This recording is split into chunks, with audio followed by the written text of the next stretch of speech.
With the exception of a few revisions, I wrote this book in 2004 while I was undergoing 11 months of treatment for cancer. The book contains a few references to that situation, and I have chosen to leave them there because without the cancer, the book would probably not have been written. I had stage 3 colorectal cancer, and the various cancer websites at the time gave me a 25% chance of survival. I'm not a mathematician, but I realized that those numbers were not very encouraging, and I had to face the realistic possibility that I would not survive the year.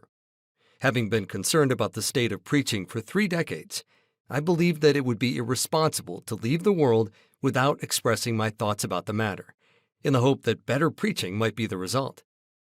Such circumstances may not justify the writing of such a book, but I hope that they at least explain it. Dr. Samuel Johnson is reported to have said, "Depend upon it, sir, when a man knows he is to be hanged in a fortnight, it concentrates his mind wonderfully." My cancer concentrated my mind wonderfully also. The manuscript is, therefore, at a minimum, heartfelt.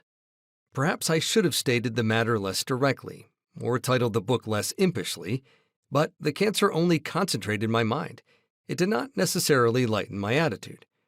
The project took on a sense of urgency, and I have chosen to preserve that tone in the manuscript rather than rewrite the entire thing in such a manner as to blunt its force.